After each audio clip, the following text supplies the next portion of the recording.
빨리 끝내야 결혼하지? 제사가 끝나자마자 며느리를 봉투까지 쥐어주며 친정으로 보낸 시어머니. 그 밤 안방에는 낯선 여자가 서 있었습니다.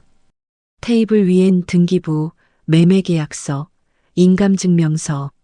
남편이 말합니다. 도장만 찍어 5천 줄게. 15년 결혼을 단돈 5천만 원으로 끝내려는 남편.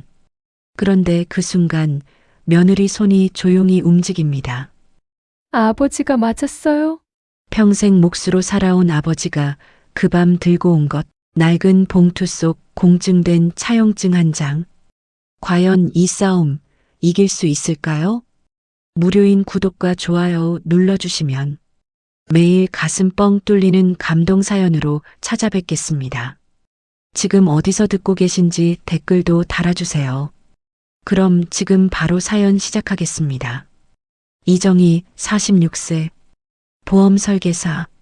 20살에 처음 보험 일을 시작했을 때 주변 사람들은 고개를 저었습니다. 오래 못한다고, 보험이 얼마나 힘든 일인지 아느냐고, 발로 뛰고 거절당하고 또 뛰어야 하는 일이라고. 하지만 정희는 지금도 같은 자리에 있습니다. 20년 가까이 같은 회사, 같은 사무실, 같은 책상. 포기하지 않고 버텨서 쌓아 올린 세월이었습니다. 바깥에서 정희는 유능한 사람이었습니다. 신계약은 팀에서 항상 상위권이었고 후배들에게 조언을 건넬 때는 말 한마디에 무게가 실렸습니다. 고객들도 정희를 좋아했습니다. 말을 잘 들어주고 절대 서두르지 않는 사람. 억지로 팔지 않아도 신뢰만으로 계약이 이어지는 사람이라는 평판이 자자했습니다. 하지만 집으로 돌아오면 달라졌습니다. 현관문을 열고 들어서는 순간부터 정희는 이름보다 며느리가 먼저였습니다. 결혼 15년. 아이 둘을 키우면서 일도 놓지 않고 버텨왔지만 시댁에서 정희의 자리는 언제나 그 자리였습니다. 집안일을 도맡아 하고 명절이면 며칠 전부터 준비하고 시어머니 눈치를 살피면서 하루하루를 보내는 사람. 이름은 이정희였지만 그 이름이 불리는 날은 손에 꼽을 정도였습니다. 남편 김성호는 건설회사 현장 소장이었습니다. 딱히 나쁜 사람은 아니었습니다. 아이들에게도 다정했고 목소리를 높이는 타입도 아니었습니다. 다만 집보다 현장에 있는 날이 훨씬 많았고 집에 있어도 늘 피곤한 기색이 역력했습니다. 정희가 무언가를 꺼내면 의뢰 나중에 라는 말이 먼저 나왔고 시어머니 앞에서는 어김없이 어머니 편이었습니다. 대놓고 나쁘게 구는 건 아니었지만 그렇다고 정희 곁에 제대로 있어주는 것도 아니었습니다. 그 사이 어딘가에 남편이라는 사람이 있었습니다. 시어머니 박춘자 70세. 겉으로는 조용한 분이었습니다. 목소리를 크게 높이는 일도 없었고 며느리 앞에서 상스러운 말을 입에 담는 분도 아니었습니다. 하지만 그 조용함 뒤에 무엇이 자리하고 있는지 결혼 첫날부터 정희는 조금씩 느껴왔습니다. 재산 이야기가 나올 때면 눈빛이 달라졌고 집안의 체면과 이름값을 지키는 일에는 유독 집착이 강했습니다. 정희가 아무리 잘해도 딱히 칭찬하는 법이 없었고 조금이라도 흠이 잡히면 한참 후에도 꺼내는 분이었습니다. 말이 적어서 조용한 게 아니라 필요한 말만 고르는 분이었습니다. 제사는 1년에 한 번 시아버지 기일에 맞춰 치러졌습니다. 그리고 언제나 정희가 준비했습니다. 시장 보고 음식 만들고 상 차리고 뒤처리까지. 다음 날이면 몸이 천근만근이었지만 그조차도 당연한 일처럼 받아들이며 지내온 세월이었습니다. 그런데 이번엔 달랐습니다.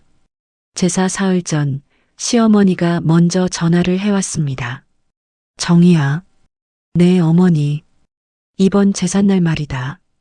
내가 굳이 힘들게 안 해도 된다. 내가 다 준비해놨어. 정희는 잠깐 귀를 의심했습니다.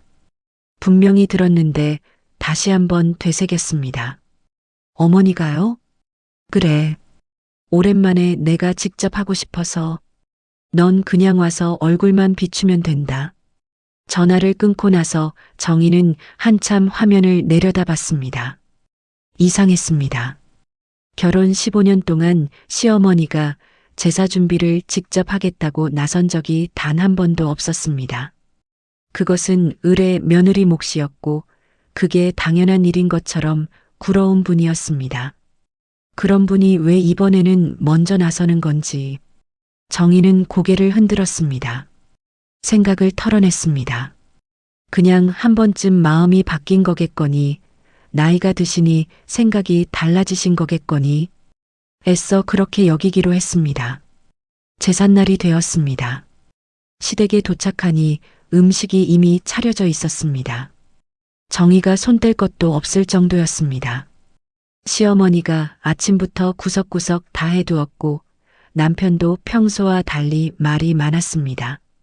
어색할 만큼 분위기가 부드러웠습니다. 제사를 마치고 뒷정리가 끝날 무렵 시어머니가 정희를 조용히 불렀습니다. 잠깐 앉아봐라.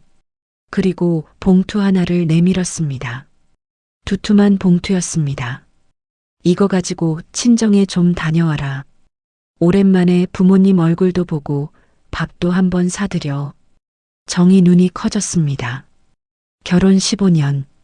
명절이 되어도 어버이날이 되어도 정희가 친정 간다는 말은 입에 올리기조차 조심스러웠던 세월이었습니다.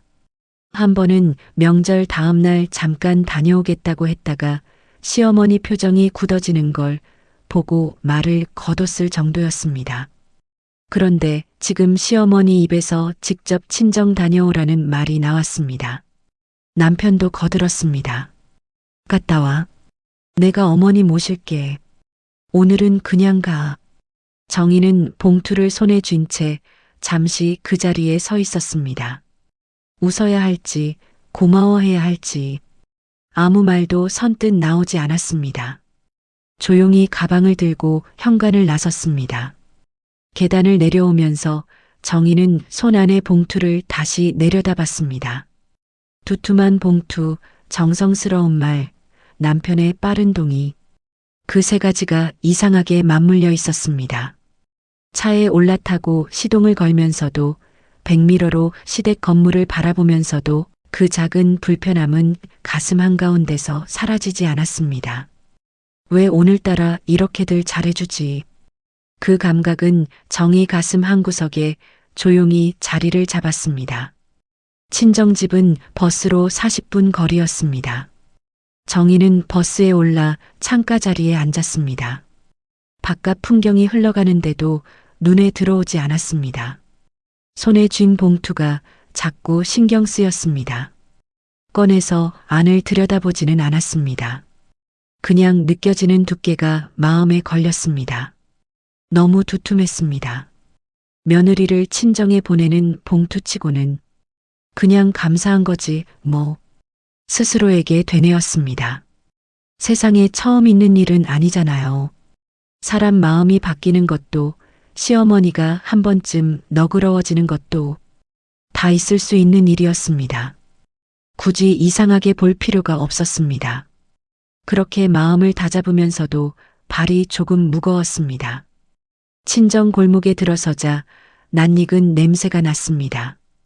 오래된 나무 대문, 담장 밑에 심어놓은 화단, 어릴 때부터 봐온 풍경이 그대로였습니다. 정희는 잠시 그 앞에 서서 숨을 고르고 문을 밀었습니다. 아버지가 마루에 앉아 있었습니다.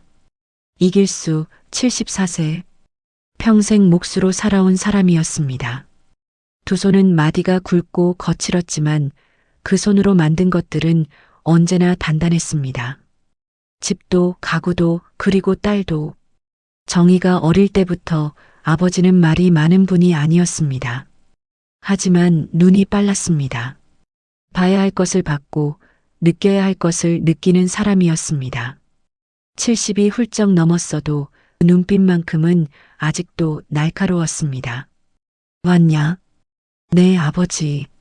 정희가 신발을 벗고 마루에 올라섰습니다. 어머니는 부엌에서 뭔가를 끓이고 있었고 아버지는 신문을 내려놓으며 딸을 바라봤습니다. 혼자 왔어? 네. 남편은? 현장 일 있다고. 아버지가 잠깐 눈을 가늘게 떴습니다. 그리고 아무 말하지 않았습니다. 저녁상이 차려졌습니다. 어머니가 이것저것 떠다 주면서 밥을 먹는데 정희는 봉투 얘기를 꺼냈습니다. 자랑처럼 하려던 건 아니었는데 자연스럽게 말이 나왔습니다. 어머니가 오늘 이거 주시더라고요. 친정 다녀오라고. 봉투를 내밀자 아버지 손이 멈췄습니다. 봉투를 들어 살짝 무게를 가늠하듯 쥐었습니다. 안을 열어보지도 않았습니다. 그냥 그 자리에서 잠시 봉투를 바라보다가 딸에게 돌려줬습니다. 이걸 왜 줘? 어머니가 친정 얼굴이나 보고 오라고. 아버지 얼굴이 조용히 굳었습니다. 웃지도 않고 대꾸하지도 않고 잠시 숟가락을 상에 내려놓더니 팔짱을 꼈습니다. 너 시댁에서 무슨 일 있냐? 정희가 웃었습니다. 아니요. 그냥 주신 거예요. 제사도 이번엔 다 해놓으셨고 좀 바뀌신 것 같던데요. 바뀌셨다고. 아버지가 천천히 되풀이했습니다. 질문이 아니었습니다. 그냥 혼자 그 말을 씹어보는 것 같았습니다. 어머니가 반찬을 더 내오면서 분위기를 풀어보려 했습니다. 잘 됐네. 오랜만에 왔으니 자고 가지. 그럴까요? 하지만 아버지는 밥을 다 드신 뒤에도 딸을 계속 바라봤습니다. 그 시선이 등에 꽂히는 것 같아서 정희는 괜히 물컵을 들었다 놓기를 반복했습니다. 정희야. 네. 시어머니가 제사 준비 다 해놓고 친정에 보내줬다고? 네. 봉투까지 줬가면서? 그렇죠. 아버지가 한참을 말없이 생각했습니다. 마루밖 어둠을 바라보는 눈이 조용했습니다. 그 침묵이 길어질수록 정희의 가슴속 어딘가가 조여들었습니다. 그러다 아버지가 입을 열었습니다. 느낌이 안 좋다. 아버지, 그냥 느낌이 안 좋아. 정희는 웃어넘기려 했습니다. 아버지는 원래 좀 그런 분이었습니다. 직감이 강하고 사람 사이 기류 같은 걸 남들보다 빨리 읽는 편이었습니다. 하지만 이번만큼은 그냥 기우일 거라고 정희는 속으로 생각했습니다. 시어머니가 한 번쯤 잘해주시면 안 돼요? 한 번쯤이면 그냥 넘어가지. 근데 이건 좀 달라. 뭐가 달라요? 아버지가 딸을 똑바로 봤습니다. 제사를 다 차려놓고 봉투까지 챙겨서 남편도 보내라 하고 이게 동시에 일어났잖아. 한꺼번에. 정희가 대답하지 못했습니다. 아버지 말이 틀린 건 아니었습니다. 세 가지가 한날 한꺼번에 맞아떨어진 게 사실이었습니다. 그냥 하나라면 모를까 한꺼번에 전부가 바뀐 건 좀 달랐습니다. 그래도 정희는 고개를 저었습니다. 너무 예민하게 보시는 거 아니에요? 아버지가 잠시 딸을 바라보다가 짧게 말했습니다. 지금 가봐라. 네. 지금 당장 돌아가봐. 정희가 눈을 동그랗게 떴습니다. 방금 왔는데요. 밥도 이제 막 먹었는데요. 이 시간에 다시 시댁으로 돌아가라는 말이 선뜻 이해되지 않았습니다. 아버지, 저 이제 막 왔잖아요. 알아. 근데 지금 가봐야 한다. 목소리가 평소와 달랐습니다. 아버지는 을에 조용한 분이었는데 이번엔 어딘가 단단한 게 섞여 있었습니다. 정의 심장이 조용히 내려앉았습니다. 별일 없겠지. 아버지가 너무 걱정이 많으신 거야. 스스로에게 말했지만 이미 손이 가방을 찾고 있었습니다. 신발을 신으면서도 아버지를 한번 돌아보면서도 무언가를 부정하고 싶었습니다. 하지만 현관을 나서는 발이 이미 알고 있었습니다. 어딘가 잘못됐다는 것을. 밤바람이 차가웠습니다. 정희는 친정집 골목을 나서면서 한번 뒤를 돌아봤습니다. 아버지가 대문 앞에 서 있었습니다. 평소라면 그냥 손 흔들고 들어가셨을 텐데 그날 밤만큼은 딸이 골목 모퉁이를 돌아 사라질 때까지 그 자리에 서 계셨습니다. 그 모습이 자꾸 눈에 밟혔습니다. 딸을 배웅하는 눈빛이 아니었습니다. 무언가를 걱정하는 눈빛이었습니다. 버스 정류장에 서서 잠깐 하늘을 올려다봤습니다. 구름이 달을 가리고 있었습니다. 가로등 불빛이 아스팔트 위에 길게 늘어져 있었고 간간히 지나는 차 소리만 골목을 채웠습니다. 인적이 드문 정류장에 혼자 서 있으니 이 상황 자체가 갑자기 낯설게 느껴졌습니다. 방금까지 친정 밥상 앞에 앉아 있었는데 지금은 밤바람을 맞으며 시댁으로 돌아가는 버스를 기다리고 있었습니다. 아버지 말이 귓가에 맴돌았습니다. 지금 가봐라. 별일 없겠지 라고 생각하면서도 몸은 이미 버스를 향해 움직이고 있었습니다. 발이 먼저 알고 있었습니다. 머리보다 몸이 먼저 반응하는 그 감각이 오히려 정희를 더 불안하게 만들었습니다. 버스 안은 텅 비어 있었습니다. 몇 안 되는 승객들이 각자 창밖을 보거나 고개를 떨구고 있었습니다. 정희는 창가 자리에 앉아 핸드폰을 꺼냈습니다. 남편에게 문자를 보낼까 잠깐 망설였습니다. 나 지금 들어가도 돼? 한 줄이면 됐습니다. 하지만 손이 멈췄습니다. 결국 보내지 않았습니다. 왜 그랬는지는 정희 본인도 설명할 수 없었습니다. 그냥 보내면 안 될 것 같다는 감각. 그 감각을 따랐습니다. 창밖으로 가로등이 하나씩 지나쳐 갔습니다. 익숙한 거리가 스쳐 지나가는데도 오늘따라 모든 게 멀게 느껴졌습니다. 정희는 무릎 위에 가방을 올려놓고 두 손을 그 위에 포겠습니다. 심장이 평소보다 조금 빠르게 뛰고 있었습니다. 이유를 모르겠는데 두근거렸습니다. 버스에서 내려 시댁 아파트 앞에 섰을 때 시계는 밤 8시를 조금 넘기고 있었습니다. 건물 전체가 조용했습니다. 몇 개의 창문에만 불이 켜져 있었습니다. 엘리베이터를 타고 올라가면서도 정희는 계속 스스로를 달랬습니다. 별일 없을 거야. 들어가면 남편이랑 시어머니가 TV 보고 있겠지. 내가 예민한 거야. 아버지 말에 너무 휘둘린 거야. 하지만 심장은 말을 듣지 않았습니다. 엘리베이터 문이 열리고 복도에 발을 내딛었습니다. 형광등 불빛이 희멀건 복도를 비추고 있었습니다. 시댁 현관 앞까지 걸어가면서 정희는 자기도 모르게 발소리를 줄였습니다. 일부러 그런 게 아니었습니다. 그냥 그렇게 됐습니다. 발끝으로 걷듯 소리 없이 현관 손잡이에 손을 얹었습니다. 열쇠를 꺼낼 필요도 없었습니다. 살짝 힘을 주자 잠겨 있지 않은 문이 소리도 없이 열렸습니다. 정희는 숨을 한번 고르고 안으로 들어섰습니다. 그리고 멈췄습니다. 현관 한쪽에 낯선 구두가 놓여 있었습니다. 빨간 하이힐이었습니다. 굽이 높고 앞이 뾰족한 정희가 한 번도 본 적 없는 구두였습니다. 시어머니 것이 아니었습니다. 정희 것은 더더욱 아니었습니다. 숨이 잠깐 막혔습니다. 발소리를 죽이고 복도 안으로 조심스럽게 들어섰습니다. 거실 불은 켜져 있었지만 사람이 없었습니다. TV도 꺼져 있었습니다. 그 대신 안방 쪽에서 불빛이 새어나오고 있었습니다.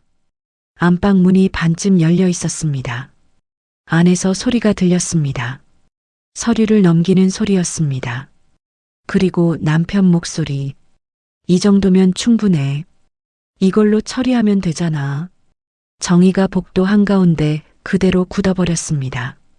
두 발이 바닥에 붙은 것처럼 움직이지 않았습니다. 귀가 저절로 더 집중됐습니다. 그리고 여자 목소리가 들렸습니다. 낮고 차분한 목소리였습니다.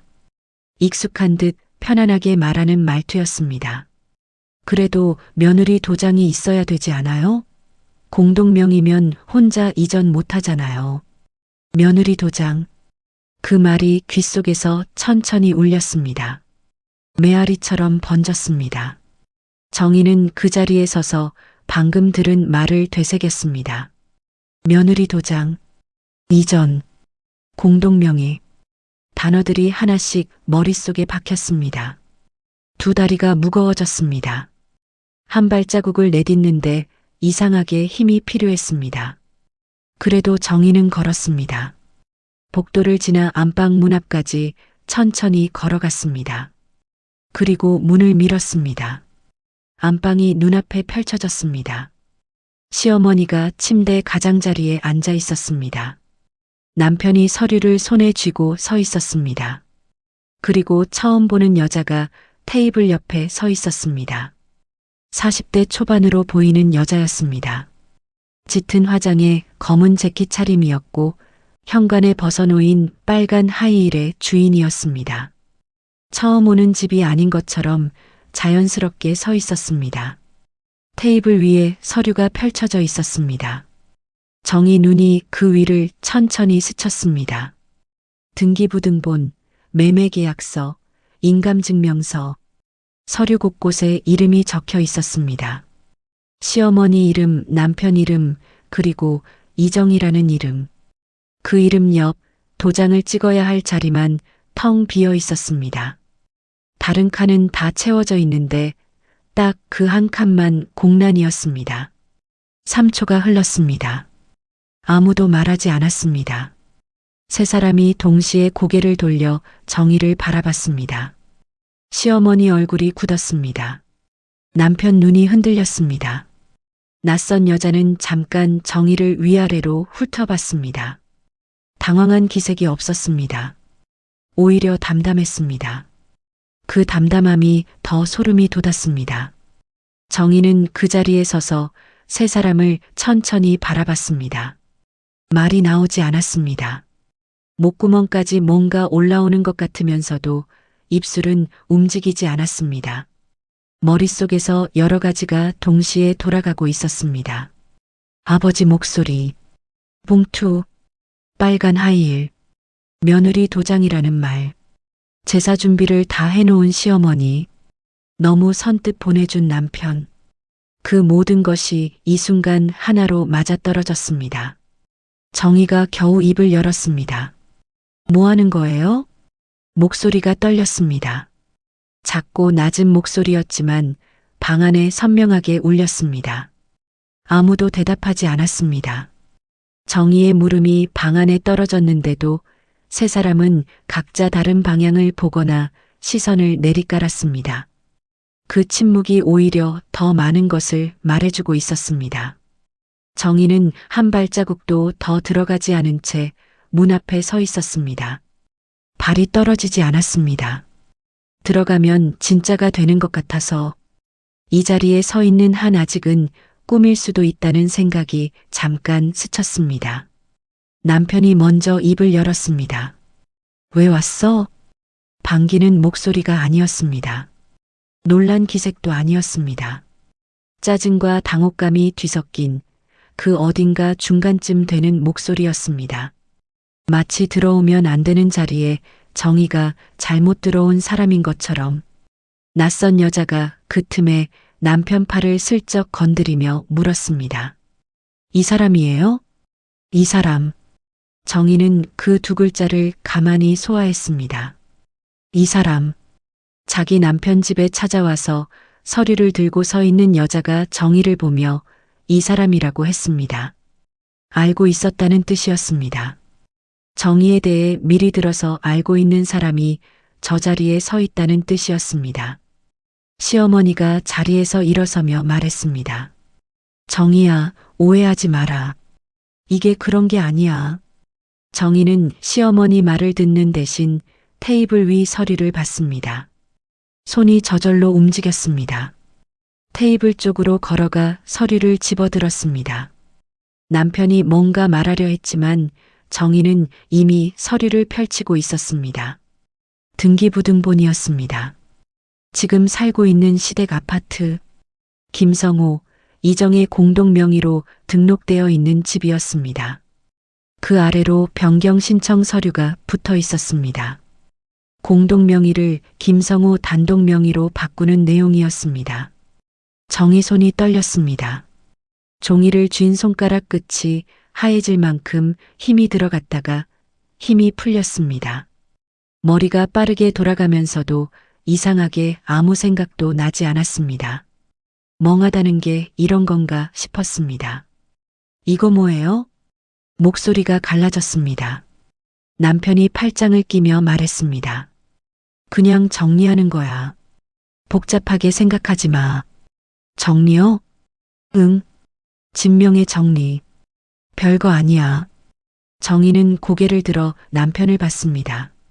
15년을 함께 산 얼굴이었습니다. 아침마다 마주하고 밥 먹고 잠들던 얼굴이었습니다. 그런데 지금 그 얼굴이 낯설었습니다. 별거 아니라고 말하는 눈빛이 너무 태연해서 그 태연함이 오히려 무서웠습니다. 낯선 여자가 그때 한 발자국 앞으로 나서며 말했습니다. 빨리 끝내야 결혼하지. 방안이 정지한 것 같았습니다. 결혼. 정희 귀가 멍해졌습니다. 단어를 들었는데 의미가 닿는 데까지 시간이 걸렸습니다. 결혼. 지금 이 여자가 결혼이라고 했습니다. 빨리 끝내야 결혼한다고. 무엇을 끝내야? 무엇이 끝나야 결혼이 된다는 건지. 정희 눈이 다시 서류를 향했습니다. 단독명의 이전. 도장 1개. 이정의 자리만 비어있는 공란. 전부 연결됐습니다. 정희를 집에서 내보내고 서류를 꺼내놓고 도장만 받으면 끝이었습니다. 친정 보내는 봉투 하나로 시간을 사서 온몸이 떨렸습니다. 시어머니가 다시 말했습니다. 정희야, 이게 다 잘 되려고 하는 거야. 내가 손해보는 거 없어. 정희가 시어머니를 바라봤습니다. 어머니, 응. 이 집 살 때 저희 친정아버지 돈 들어갔잖아요. 시어머니 표정이 미세하게 바뀌었습니다. 남편이 끼어들었습니다. 그 얘기가 지금 왜 나와? 들어간 돈이 있으니까요. 그건 그때 얘기고. 시어머니가 단호하게 말했습니다. 그 돈은 이미 다 돌려줬다. 정희 눈이 커졌습니다.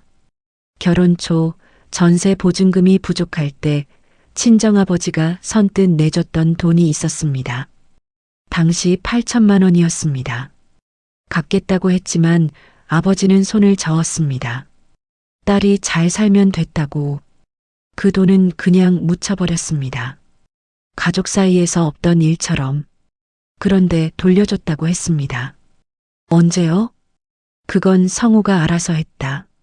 정희가 남편을 봤습니다. 남편이 시선을 피했습니다. 언제 돌려줬어요? 예전에. 아버지한테요? 대답이 없었습니다. 정희 머리가 하얘졌습니다. 아버지에게 돌려줬다는 말을 아버지에게서 한 번도 들은 적이 없었습니다. 그 돈 얘기는 그냥 집안에서 사라진 이야기였습니다. 돌려줬다면 아버지 입에서 한 번쯤 나왔을 겁니다. 아버지는 그런 사람이었습니다. 받은 게 있으면 반드시 말하는 사람. 낯선 여자가 피식 웃었습니다. 이혼하면 끝이잖아요. 깔끔하게. 정희가 그 여자를 봤습니다. 여자는 여전히 담담했습니다. 흔들리는 기색이 없었습니다. 오히려 이 상황이 자기 계획대로 흘러가고 있다는 듯이 여유로웠습니다. 남편이 한 발 앞으로 나서며 말했습니다. 정희야, 감정적으로 굴지 말고 내가 위자료로 5천 줄게. 그거면 충분하잖아. 5천만 원. 15년 결혼 생활. 2아이. 시댁 뒷바라지. 친정 돈까지 들어간 집. 그 값이 5천만 원이었습니다. 정희 손이 다시 떨렸습니다.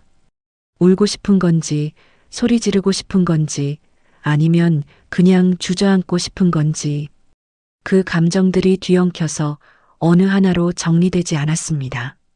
나를 이렇게 버린다고. 그 생각이 가슴 한가운데를 조용히 파고들었습니다. 정희는 눈을 감았습니다. 한번 깊게 숨을 들이켰습니다. 그리고 천천히 눈을 떴습니다. 손이 핸드폰 쪽으로 움직이고 있었습니다. 손이 핸드폰을 쥐었습니다. 아무도 그 동작을 눈치채지 못했습니다. 남편은 팔짱을 낀 채 정의 표정을 살피고 있었고 시어머니는 침대 가장자리에서 몸을 앞으로 기울인 채 뭔가 말할 타이밍을 재고 있었습니다. 낯선 여자는 손톱을 내려다보며 기다리는 듯한 자세였습니다. 세 사람 모두 정희가 결국 도장을 찍을 거라고 생각하는 눈치였습니다.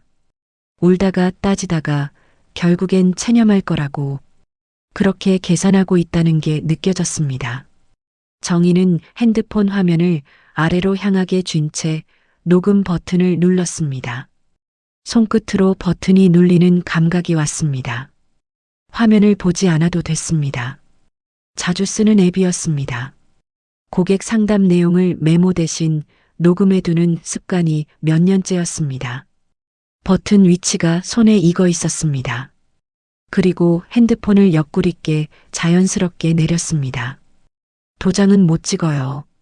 남편 눈썹이 올라갔습니다. 왜긴요? 제 명의가 들어간 집인데 제가 왜 도장을 찍어요? 그러니까 위자료 주는 거잖아. 5천이면 적은 돈이 아니야. 5천이요? 정희가 천천히 되뇌었습니다. 15년이 5천이에요? 남편이 목소리를 높였습니다. 감정적으로 굴지 말라고. 지금 이게 다 잘 되자고 하는 거야. 시어머니가 거들었습니다. 정희야, 성우도 나름대로 생각이 있어서 하는 거야. 내가 이해를 해줘야지. 정희가 시어머니를 바라봤습니다. 15년 동안 며느리로 살면서 말투를 읽는 법을 익혔습니다. 부드럽게 말할수록 요구가 강하다는 것을 이해해줘야지 라는 말이 결국 따라줘 라는 뜻이라는 것을. 어머니, 저 친정아버지 돈 얘기 다시 물어볼게요. 그건 다 정리됐다고 했잖아. 언제요? 몇 년 됐어. 성우가 직접 드렸다고. 아버지한테 여쭤봤어요? 시어머니 입이 잠깐 다물렸습니다. 정희는 계속했습니다. 저는 그 돈 돌려줬다는 말을 아버지한테서 한 번도 못 들었거든요. 남편이 끼어들었습니다. 그건 어른들끼리 한 일이야. 내가 꼭 알아야 해? 제 친정아버지 돈인데요. 됐어. 지금 그 얘기 하자는 거야. 도장 얘기하자는 거야? 낯선 여자가 한숨을 내쉬며 끼어들었습니다. 오빠, 그냥 빨리 끝내. 괜히 길어지잖아. 오빠. 정희 귀에 그 한 글자가 꽂혔습니다. 이 여자가 남편을 오빠라고 불렀습니다. 스스럼 없이 자연스럽게. 이 집에, 이 안방에 마치 처음이 아닌 것처럼 서 있는 여자가 남편을 오빠라고 불렀습니다. 얼마나 된 걸까? 언제부터였을까? 그 생각이 머릿속을 스쳤지만 정희는 붙잡지 않았습니다. 지금 그게 중요한 게 아니었습니다. 지금 이 방 안에서 중요한 건 다른 거였습니다. 남편이 다가섰습니다. 정희야, 그냥 도장 찍어. 어차피 이혼할 거잖아. 어차피요? 감정 낭비하지 말고. 5천에 위자료 조금 더 얹어줄게. 그러면 되잖아. 정희는 남편 눈을 똑바로 봤습니다. 이 집 살 때 우리 아버지가 얼마 넣으셨는지 알아요? 남편이 눈을 피했습니다. 8천이에요. 8천만 원. 시어머니가 소리쳤습니다. 그 돈은 내가 다 갚았다고 했잖아. 어머니가 갚으셨어요? 성우가 했다고. 성우 씨 아버지한테 직접 드렸어요? 정희가 남편을 봤습니다. 남편이 대답하지 않았습니다. 고개를 약간 돌렸습니다.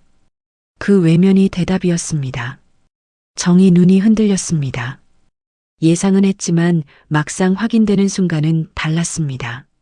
아버지가 내준 돈을 갚지도 않고 없던 일처럼 묻어버리고 이제 그 집 명의마저 정리하겠다는 거였습니다. 5천을 얹어준다 해도 아버지 돈만 해도 안 됐습니다. 낯선 여자가 다시 나섰습니다. 이러다 날 새겠다. 그냥 오늘 못 받으면 나중에 법으로 하면 되는 거 아니에요? 남편이 여자를 한번 보고 다시 정의를 받습니다. 정의야. 마지막으로 말하는 거야. 5천에 조금 더 얹어줄게. 그리고 깔끔하게 끝내자. 애들 앞에서 길게 끌지 말고. 애들.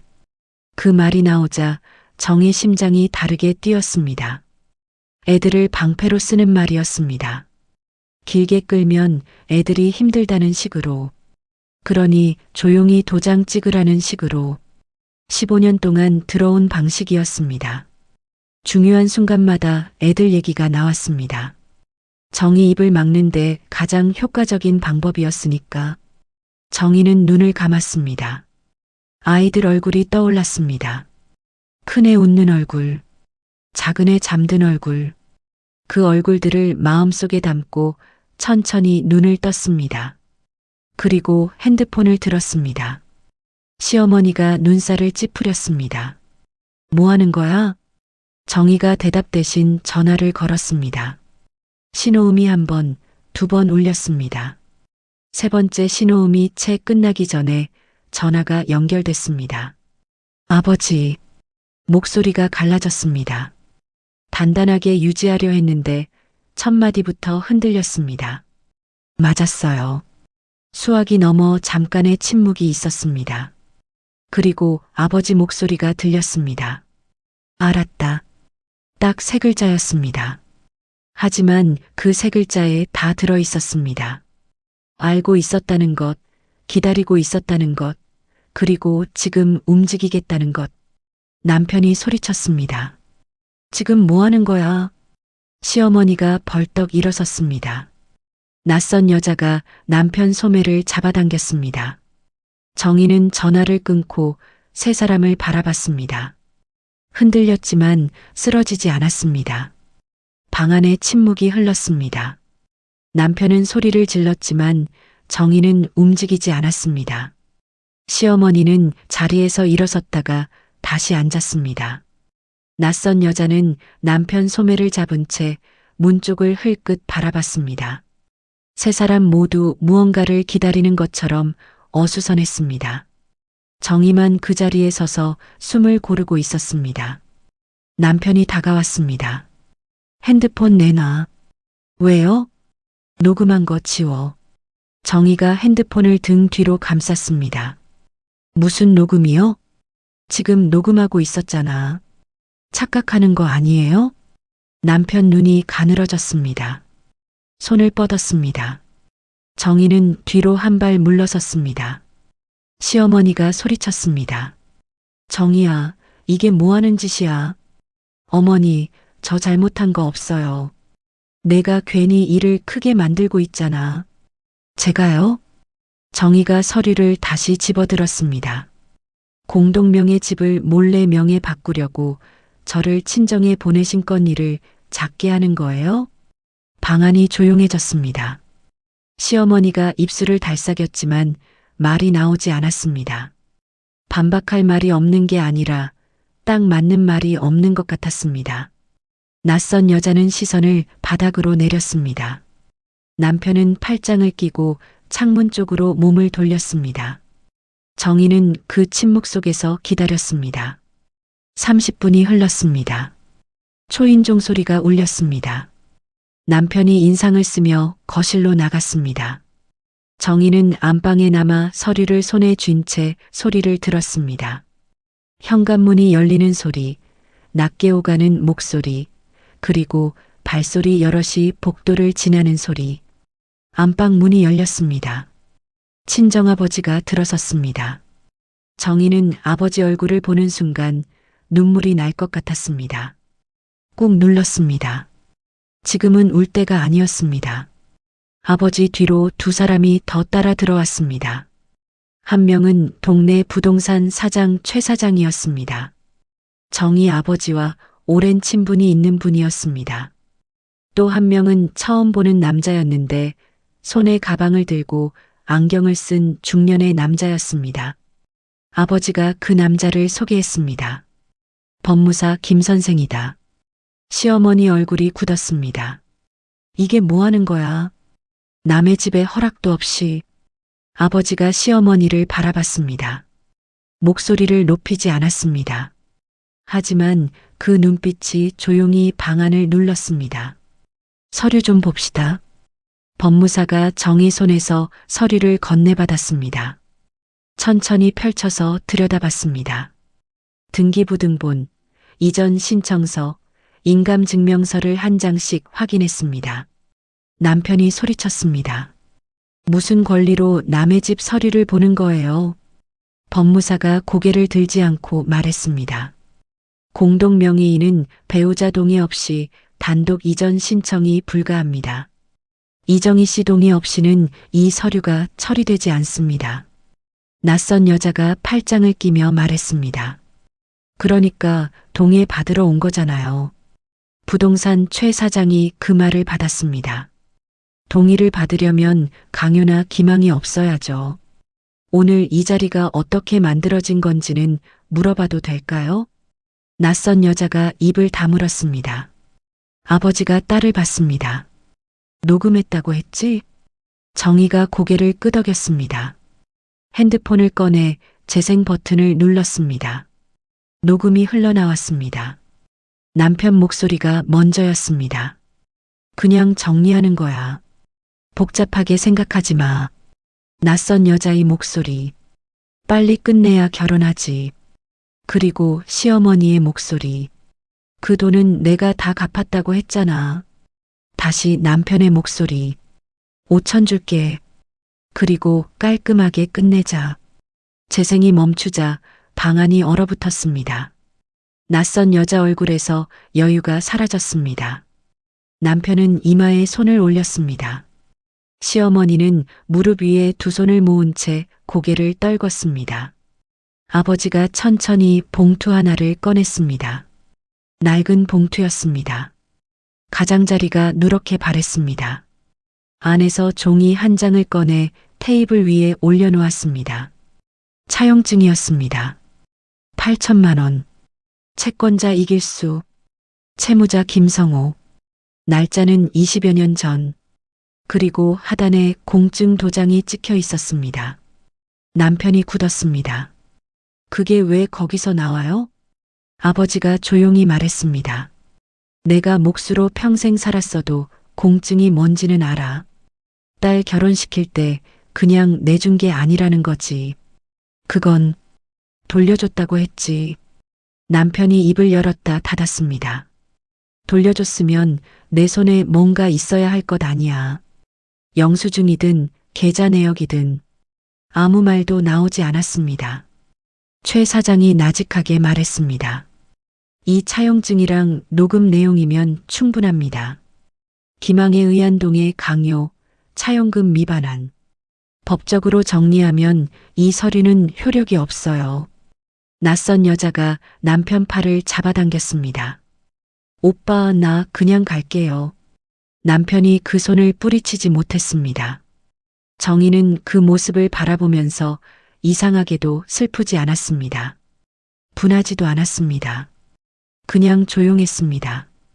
오랫동안 무거웠던 무언가가 오늘 밤 드디어 수면 위로 올라온 것 같은 느낌이었습니다.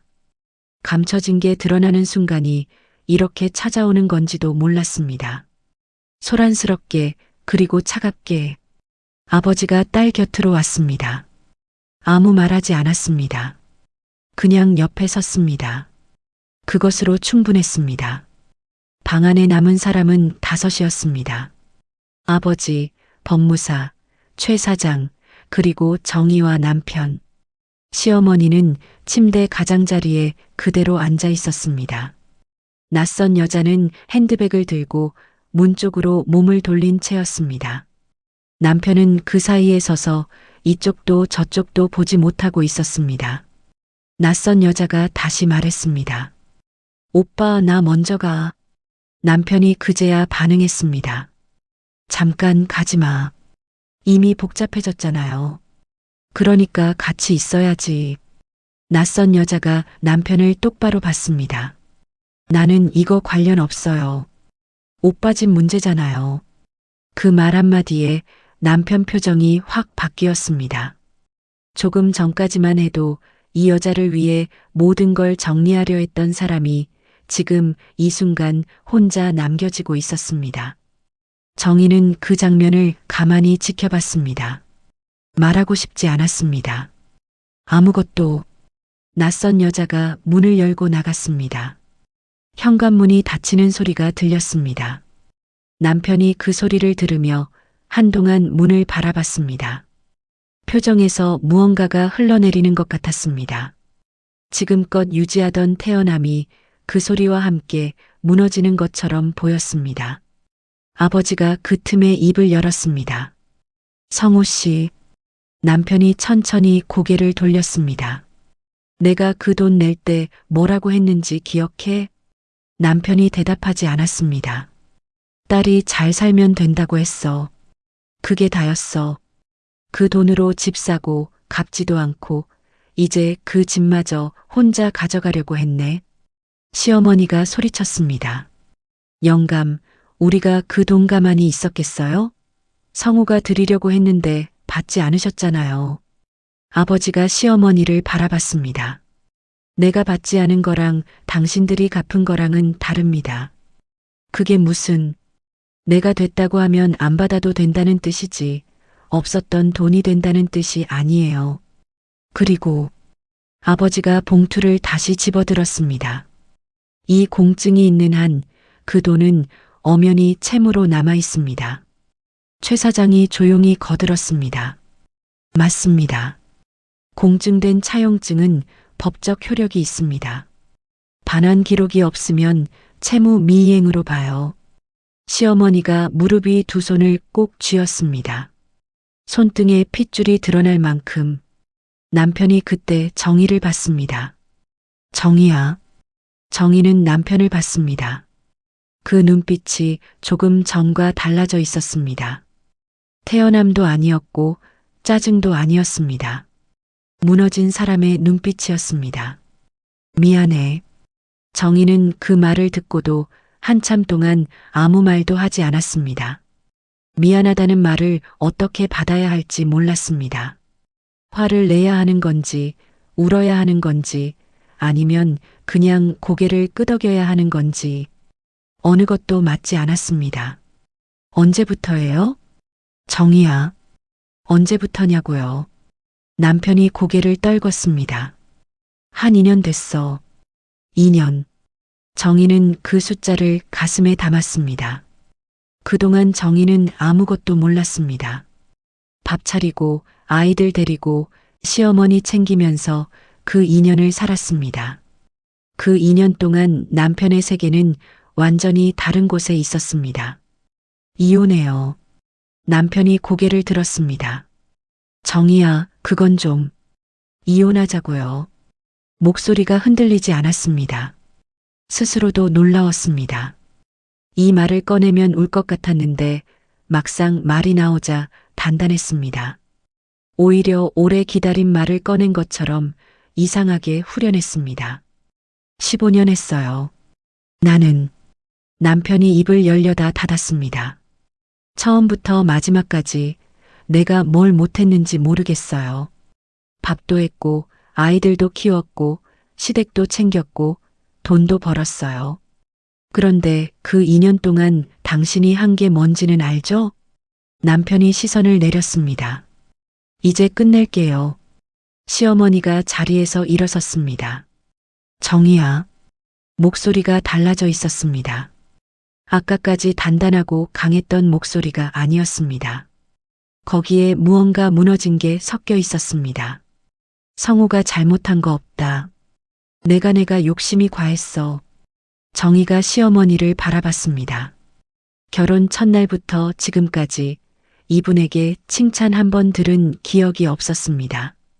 잘한다는 말, 수고했다는 말, 고맙다는 말. 15년 동안 단 한 번도 없었습니다. 그런데 지금 이분이 욕심이 과했다고 말하고 있었습니다. 어머니, 응, 저 이제 며느리 아니에요. 시어머니 눈이 흔들렸습니다.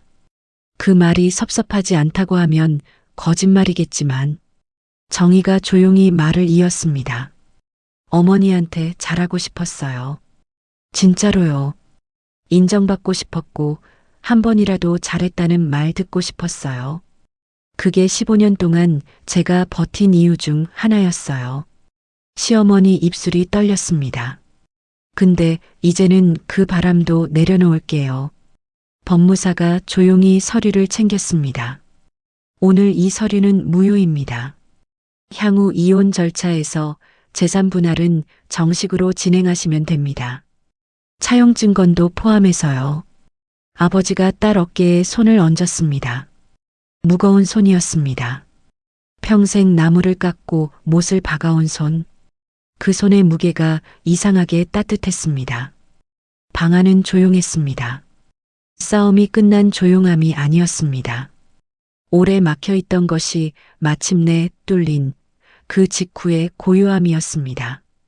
그날 밤 정희는 시댁에서 나왔습니다. 짐을 챙기지 않았습니다. 옷 몇 벌, 서류 봉투 하나, 그리고 아이들 사진이 든 작은 액자. 그것만 들고 나왔습니다. 나머지는 나중에 생각하기로 했습니다. 지금 이 순간은 그냥 나오는 것만으로도 충분했습니다. 현관문을 닫으면서 뒤를 돌아보지 않았습니다. 돌아보면 흔들릴 것 같아서가 아니었습니다. 이미 돌아볼 것이 없다는 걸 알았습니다. 아버지 차를 타고 친정으로 갔습니다. 차 안에서 두 사람은 말이 없었습니다. 아버지도 정희도. 창밖으로 밤거리가 흘러갔습니다. 불 켜진 가게들, 늦은 시간 걷는 사람들, 신호등이 바뀌는 것들. 모든 게 평소와 똑같은데 오늘따라 다른 세상처럼 보였습니다. 1시간 사이에 너무 많은 것이 바뀌었습니다. 한참을 달리다가 아버지가 먼저 말했습니다. 배고프지? 정희가 피식 웃었습니다. 이 상황에 아버지가 꺼낸 첫 마디가 배고프지였습니다. 그 한마디가 이상하게 힘이 됐습니다. 울어야 할 것 같은 밤인데 배고프냐고 묻는 아버지 때문에 웃음이 나왔습니다. 조금요. 들어가서 어머니가 차려준 거 먹어. 네. 그게 다였습니다. 더 묻지 않았습니다. 잘 결정했냐고도 앞으로 어떡할 거냐고도 그냥 밥 먹으러 들어가자고 했습니다. 평생 몫으로 살아온 사람의 방식이었습니다. 말로 다독이는 대신 곁에 있어주는 방식. 이혼 절차는 생각보다 길었습니다. 남편은 처음에는 버텼습니다. 재산 분할 범위를 두고 몇 차례 다퉜습니다. 하지만 녹음 파일과 공증된 차용증 앞에서 버틸 수 있는 게 없었습니다. 법무사가 정리해준 서류는 명확했고 차용금 8천만 원은 이자까지 포함해 재산 분할 항목에 포함됐습니다. 아파트 공동명의 지분도 정희 몫이 온전히 인정됐습니다. 6달이 걸렸습니다. 그 6달 동안 정희는 쉬지 않았습니다. 아이들 학교 문제를 정리하고 새로운 거처를 마련하고 보험 사무실 자리를 알아봤습니다. 오래 다니던 회사를 그만두는 건 쉬운 결정이 아니었습니다. 하지만 이제는 누군가의 며느리로, 누군가의 아내로 사는 게 아니라 이정희로 사는 시간이 필요했습니다. 이름 그대로 온전히 작은 사무실이었습니다. 창이 하나 달린 20평 남짓한 공간이었습니다. 간판을 달던 날 아버지가 일찍부터 와 있었습니다. 공구 가방을 들고 와서 간판 위치가 조금 삐뚤다며 혼자 고치셨습니다. 어머니는 떡을 해오셨습니다. 아이들은 사무실 안을 뛰어다녔습니다. 정희는 그 풍경을 보면서 잠깐 멍하게 서 있었습니다. 이게 내 자리구나. 처음으로 그런 생각이 들었습니다. 남의 집 며느리로 남편 직장 동료들 앞에서 웃던 자리가 아니라 진짜 내 이름이 붙은 내가 만든 자리. 개업하고 첫 손님은 동네 어르신이었습니다. 보험 하나 들려고 왔다가 2시간 동안 이야기를 하고 갔습니다. 자식 이야기, 몸 이야기, 오래된 걱정들. 정희는 그 이야기를 다 들었습니다. 서두르지 않았습니다. 그게 정희 방식이었고 앞으로도 그럴 것이었습니다. 시어머니에게서 연락이 왔습니다. 이혼이 마무리된 지 한 달쯤 지난 어느 날이었습니다. 문자였습니다. 길지 않았습니다. 정희야, 미안하다. 정희는 그 문자를 한참 들여다봤습니다. 답장을 할까 말까? 손가락이 화면 위에서 잠시 머뭇거렸습니다. 답하지 않았습니다. 미안하다는 말이 진심이 아니라고 생각해서가 아니었습니다. 그 말을 받아줄 마음이 아직 준비되지 않았을 뿐이었습니다. 언젠가는 될 수도 있었습니다. 아직은 아니었습니다. 핸드폰을 내려놓고 창밖을 봤습니다. 하늘이 맑았습니다. 늦가을 햇볕이 사무실 안으로 비스듬히 들어오고 있었습니다. 책상 위 서류들이 따뜻한 빛을 받아 반짝거렸습니다. 그날 오후 아버지가 왔습니다. 이유 없이 오신 게 아니었습니다. 손에 보온병을 들고 왔습니다. 아버지가 직접 끓인 보리차였습니다. 괜찮냐? 네. 이제 편해요. 아버지가 의자를 끌어당겨 앉았습니다. 보온병을 열어 종이컵에 따랐습니다. 뜨거운 김이 피어올랐습니다. 두 사람이 나란히 창밖을 봤습니다. 한참 후에 아버지가 말했습니다. 성호는 어떻다더냐? 잘 모르겠어요. 그쪽 소식은 안 들어요. 그래. 아버지가 컵을 천천히 내려놓으며 덧붙였습니다. 그 여자랑은 어떻게 됐는지 알아? 헤어졌다고 들었어요. 일이 이렇게 되니까 발 빼더래요. 아버지가 짧게 웃었습니다. 쓸쓸하거나 통쾌한 웃음이 아니었습니다. 그냥 세상이 원래 그런 거라는 것을 오래 살아서 아는 사람의 웃음이었습니다. 정희는 그 웃음을 보면서 가슴속에 오래 담아두었던 말을 꺼냈습니다. 아버지, 응. 그날 저 안 보내셨으면요. 아버지가 정희를 봤습니다. 제가 아무것도 모르고 도장 찍었을 것 같아요. 아버지가 잠깐 먼 곳을 바라봤습니다. 그리고 천천히 고개를 저었습니다. 안 찍었을 거야. 왜요? 내가 내 딸이잖아. 정희 눈이 뜨거워졌습니다. 울지 않으려고 천장을 잠깐 봤습니다. 숨을 고르고 다시 창밖으로 시선을 돌렸습니다. 아버지가 조용히 말했습니다. 느낌은 틀린 적 없다. 정희가 작게 웃었습니다. 저도요. 이제는요. 그 말이 진심이었습니다. 아버지의 느낌도 정희 자신의 느낌도 그날 밤 현관에서 멈추게 만든 그 감각도 핸드폰을 꺼내 녹음 버튼을 누르게 만든 그 순간도 전부 자기 안에 있던 것들이었습니다. 두려워서 외면해왔던 것들이었습니다. 이제는 외면하지 않기로 했습니다. 보리차가 식어가는 사무실 안에 오후 햇살이 가득 들어찼습니다. 창밖으로 사람들이 지나갔습니다. 아무것도 모른 채 각자의 하루를 살아가는 사람들이었습니다. 정희도 이제 그 안에 있었습니다. 누군가의 며느리가 아니라 누군가의 아내가 아니라 이정희라는 사람으로 조용한 음악이 흘렀습니다. 오늘 사연 어떠셨나요? 말수 적고 투박한 아버지였지만 딸이 골목을 돌아 사라질 때까지 그 자리에 서 계셨던 분, 보리차 한 잔 들고 아무 말 없이 옆에 앉아주셨던 분, 세상에서 가장 든든한 편은 언제나 그렇게 조용히 곁에 있었습니다. 말하지 않아도 알아주는 사람, 그게 부모의 사랑이 아닐까 싶습니다. 여러분 곁에도 그런 분이 계신가요? 오늘 이 이야기를 들으셨다면 그 소중한 분께 안부 전화 한 통 드려보시는 건 어떨까요? 오늘의 이야기가 조금이나마 공감되셨다면 무료인 구독과 좋아요 부탁드리고요. 댓글로 여러분의 생각과 이야기도 들려주시면 정말 감사하겠습니다. 여러분 한 분 한 분의 댓글이 저에게는 큰 힘이 됩니다. 앞으로도 매일 따뜻한 이야기로 여러분 곁에 찾아오겠습니다. 오늘도 건강하시고 사랑하는 분들 곁에서 따뜻한 하루 되시길 바랍니다. 감사합니다.